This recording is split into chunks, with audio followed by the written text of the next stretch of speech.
আসসালামু আলাইকুম। সংবাদে আপনাদের সবাইকে স্বাগত জানাচ্ছি। আমি ফিরোজ তোহা। শুরুতেই আরবে কেবলস সংবাদ শিরোনাম। পুরোদমে ইরান, ইসরায়েল এবং নিরীহ ফিলিস্তিনিদের মাঝে ভয়াবহ যুদ্ধ চলছে হামলা পাল্টা হামলা। এরই মাঝে আমাদের হাতে এসে পৌঁছেছে এই যুদ্ধের সর্বশেষ গুরুত্বপূর্ণ সব থেকে তাজা আপডেট সংবাদ আপনাদের জানিয়ে দিব। প্রথমেই জানাবো আরও ১০৫ জন ফিলিস্তিনিকে হত্যা করল ইসরায়েল। ইসরায়েলি বাহিনীর অব্যাহত হামলায় গাজার বিভিন্ন এলাকায় গত ২৪ ঘণ্টায় কমপক্ষে নতুন করে ১০৫ জন নিরীহ ফিলিস্তিনিকে হত্যা করেছে ইহুদিবাদী ইসরায়েলিরা। এই হামলায় অন্তত ৫৩০ জন আহত হয়েছে। গাজা ভূখণ্ডের স্বাস্থ্য মন্ত্রণালয় তথ্য নিশ্চিত করেছে। এরপর জানাবো মস্কো এবং বেইজিংয়ে বোমা হামলার হুমকি দিয়েছিলেন ডোনাল্ড ট্রাম্প। চাঞ্চল্যকর অডিও ফাঁস। ইউক্রেনে হামলা ঠেকাতে মার্কিন প্রেসিডেন্ট ডোনাল্ড ট্রাম্প রুশ প্রেসিডেন্ট ভ্লাদিমির পুতিনকে কড়া বার্তায় হুমকি দিয়েছেন। তিনি বলেছিলেন, পুতিন ইউক্রেনে হামলা করলে তিনি মস্কোকে বোমা মেরে প্রতিশোধ নেবেন এবং তাইওয়ান ইস্যুতে চীন যদি তাইওয়ানকে হামলা করে তাহলে যুক্তরাষ্ট্র চীনের উপর বোমা হামলা নিক্ষেপ করবে বলে এই ঘোষণা দিয়েছিলেন ডোনাল্ড ট্রাম্প। আজ একটি গণমাধ্যম CNN বিষয়টি নিশ্চিত করেছে। এদিকে ইসরায়েলি সামরিক প্রকল্প নির্মাণে $1.5 বিলিয়ন বিনিয়োগ করছে মার্কিন যুক্তরাষ্ট্র। ইসরায়েলে বড় সামরিক নির্মাণ প্রকল্প হাতে নিয়েছে মার্কিন প্রশাসন, যার মোট মূল্য $1.5 বিলিয়ন বেশি। নতুন প্রকাশিত নথি অনুসারে তেল আবিবকে প্রদত্ত মার্কিন সহায়তার অংশ হিসেবে ওয়াশিংটন নিজে এই প্রকল্পগুলো তত্ত্বাবধান করছে। এদিকে ভারতীয় যুদ্ধবিমান বিধ্বস্ত, 2 পাইলট নিহত। ভারতীয় বিমান বাহিনীর একটি জাগুয়ার যুদ্ধবিমান বিধ্বস্ত হয়েছে, এতে 2 জন পাইলট নিহত হয়েছে। আজ 1:25 দিকে এটি ভারতের রাজস্থানের চুরু জেলার ভানোদা গ্রামে বিধ্বস্ত হয়। স্থানীয় থানার ইনচার্জ রাজালস দেসার কমলেশ সংবাদ সংস্থা PTIকে তথ্য নিশ্চিত করেছে। বিমানটি কৃষি জমিতে বিধ্বস্ত হয়। এবং সর্বশেষ জানাবো কিছু সিনিয়র নেতার বেইমানির কারণে জাতীয় পার্টি 7 বার ভেঙেছে বললেন শামীম হায়দার পাটোয়ারি। বিগত দিনে কিছু সিনিয়র নেতা ও প্রেসিডিয়াম সদস্য জাতীয় পার্টির জাপার সঙ্গে বেইমানি করার কারণে জাপার করুণ দশা হয়েছে বলে দাবি করেছেন জাপার নতুন নবনিযুক্ত মহাসচিব শামীম হায়দার পাটোয়ারি। প্রিয় দর্শক, এতক্ষণ শুনছিলেন সংবাদ শিরোনাম, এবারে বিস্তারিত। তবে তার আগে বন্ধুরা অনুরোধ থাকবে এই সংবাদটিতে একটি লাইক দিন। এই চ্যানেলে আপনি নতুন হয়ে থাকলে আমাদের সংবাদটি দেখতে দেখতে চ্যানেলটি সাবস্ক্রাইব করে রাখুন। কমেন্ট করে বন্ধুরা আপনার মূল্যবান মতামত জানিয়ে দিন আপনি বিশ্বের কোন দেশ থেকে বা বাংলাদেশের কোন স্থান থেকে আমাদের সংবাদটি দেখছেন এবং শুনছেন। আর বন্ধুরা, গাজা যুদ্ধে আপনি যদি নিরীহ ফিলিস্তিনিদের ভালোবেসে থাকেন কমেন্টে ইয়েস লিখে বিশ্ববাসীকে জানিয়ে দিন। সংবাদটি আপনার সোশ্যাল মিডিয়া ফেসবুকে শেয়ার করে বন্ধুদেরও দেখার সুযোগ করে দিন। এবারে বিস্তারিত। আরও 105 জন নিরীহ ফিলিস্তিনিকে হত্যা করল ইহুদিবাদী ইসরায়েল। ইসরায়েলি সেনাবাহিনী অব্যাহত হামলা গাজার বিভিন্ন এলাকায় গত 24 ঘণ্টায় কমপক্ষে নতুন করে 105 জন নিরীহ ফিলিস্তিনি নিহত হয়েছে। আরও অন্তত 530 জন আহত হয়েছে। গাজা ভূখণ্ডের স্বাস্থ্য মন্ত্রণালয় তথ্য নিশ্চিত করেছে। এক বিবৃতিতে মন্ত্রণালয় জানায়, নিহতদের মধ্যে অন্তত 7 জন ত্রাণ প্রার্থী ছিলেন। ত্রাণ সংগ্রহের সময় তাদেরকে ইসরায়েলি বাহিনী আঘাত হানে।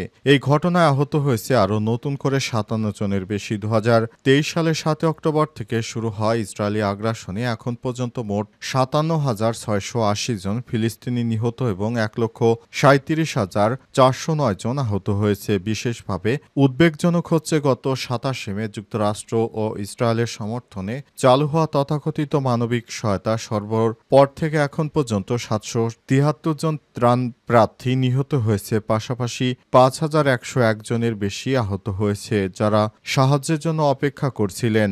এই তথাকথিত ত্রাণ ব্যবস্থাকে শুরু থেকেই বিপজ্জনক প্রহসন বলে অভিহিত করেছে আন্তর্জাতিক মানবাধিকার সংস্থাগুলো। ত্রাণ সংগ্রহের সময় ইসরায়েলের এসব হামলার পর সাধারণ নাগরিকদের মধ্যে চরম আতঙ্ক এবং নিরাপত্তাহীনতা সৃষ্টি হয়েছে। ফিলিস্তিনের স্বাস্থ্য মন্ত্রণালয় আন্তর্জাতিক সম্প্রদায়কে আহ্বান জানিয়েছে যাতে করে এই গাজা যুদ্ধ বন্ধ হয় এবং ইহুদিবাদী ইসরায়েলিরা আর কোনো ধরনের হামলা না চালাতে পারে।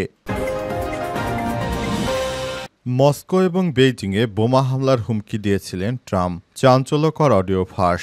ইউক্রেনে হামলা ঠেকাতে মার্কিন প্রেসিডেন্ট ডোনাল্ড ট্রাম্প রুশ প্রেসিডেন্ট ভ্লাদিমির পুতিনকে কড়া বার্তায় হুমকি দিয়েছিলেন। তিনি বলেছিলেন, পুতিন ইউক্রেনে হামলা করলে তিনি মস্কোয় বোমা ফেলে প্রতিশোধ নেবেন। এছাড়াও তাইওয়ান ইস্যুতে বেইজিংয়েও বোমা ফেলার হুমকি দিয়েছিলেন তিনি।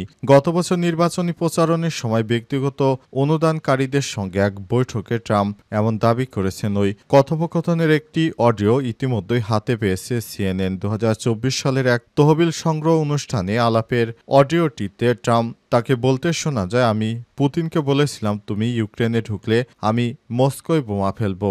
আমি বলছি আমার আর অন্য কোনো বিকল্প থাকবে না। এরপর পুতিন আমাকে বলেছিলেন, আমি তোমার কথা বিশ্বাস করি না, তবে অন্তত 10 ভাগ হলেও তিনি আমার কথা বিশ্বাস করেছিলেন। ওই বৈঠকে ট্রাম্প আরও দাবি করেছেন, তাইওয়ান ইস্যুতে তিনি চীনের প্রেসিডেন্ট শি জিনপিংকে একই ধরনের হুমকি দিয়েছিলেন। ট্রাম্প তাকে বলেছিলেন, যদি চীন তাইওয়ানে হামলা করে তাহলে তার জবাবে যুক্তরাষ্ট্র বেইজিংয়ে বোমা ফেলবে। ট্রাম্প তিনি বলেন, তিনি শি জিনপিং ভেবেছিলেন আমি উন্মাদ। 2024 সালে নিউ ইয়র্ক ও ফ্লোরিডায় তার দ্বিতীয় মেয়াদে নির্বাচনী তহবিল সংগ্রহ অনুষ্ঠানে সব কথা বলেছিলেন ট্রাম্প, যা অডিও টেপে রেকর্ড করা হয়। পরে সাংবাদিক জোশ ডসি, টাইলার পেজার ও আইজ্যাক এই অডিওগুলো সংগ্রহ করেছেন। তারা তাদের নতুন বই 2024-এ এমন কিছু তথ্য বিস্তারিতভাবে উল্লেখ করেছেন।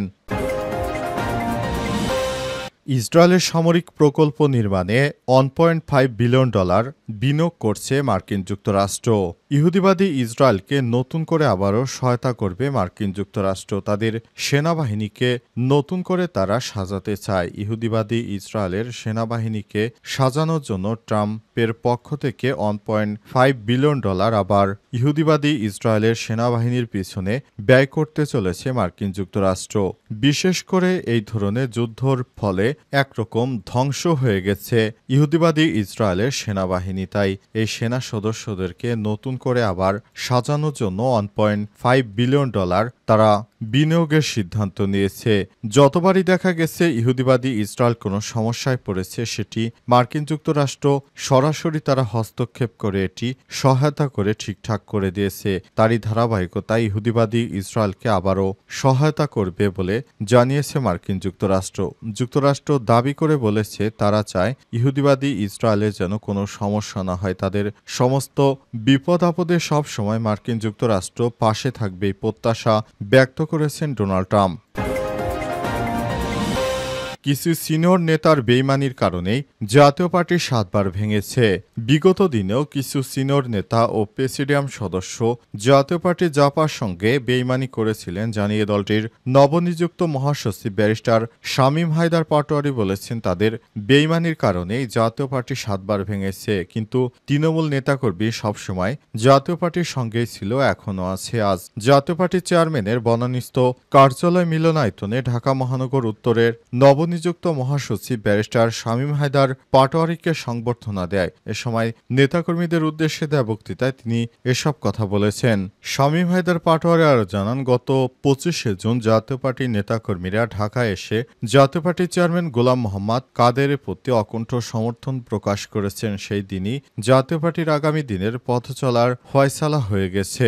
এ সময় তিনি আরও বলেছেন, জাতীয় পার্টির চেয়ারম্যান গোলাম মোহাম্মদ কাদেরের সততা ও স্বচ্ছতা প্রমাণিত। 5 বছর গুরুত্বপূর্ণ 2টি মন্ত্রণালয়ের মন্ত্রী ছিলেন তিনি। তার বিরুদ্ধে কেউ একটি দুর্নীতির অভিযোগ আনতে পারেনি। বিগত আওয়ামী লীগ সরকারকে তিনি কর্তৃত্ববাদী সরকার বলতেন। আওয়ামী লীগ বারবার চেষ্টা করেও জেএম কাদের বিরুদ্ধে কোনো দুর্নীতির মামলা করতে পারেনি। নবনিযুক্ত মহাসচিব আরও বলেন, 2014 সালে জাতীয় নির্বাচনে পল্লীবন্ধু হুসাইন মোহাম্মদ এরশাদ বর্জন করেছিলেন। মন্ত্রী থেকেও বেশিরভাগ জাতীয় পার্টির 90 ভাগ প্রার্থীদের নিয়ে সেই নির্বাচন বর্জন করেছিলেন গোলাম মোহাম্মদ কাদের। তখন সরকার জিএম কাদেরকে মন্ত্রিত্ব দেওয়ার প্রস্তাব দিয়েছিলেন। ইচ্ছে করলে 2 থেকে 4 জনকে মন্ত্রী বানাতে পারতেন তিনি। কিন্তু 2014 সালে নির্বাচন বর্জন করে 5 বছর সংসদের বাইরে থেকেও দেশে মানুষের পক্ষে কথা বলেছেন তিনি। এ সময় শামীম হায়দার পাটোয়ারি আরও জাতীয় পার্টির অনেক গুণগান গান। বিশেষ করে শামীম পাটোয়ারি তিনি বিভিন্ন টক শোতে তার দলকে ফেরেস্তার সঙ্গে সমতুল্য হিসেবে হয়তো প্রকাশ করতে চান।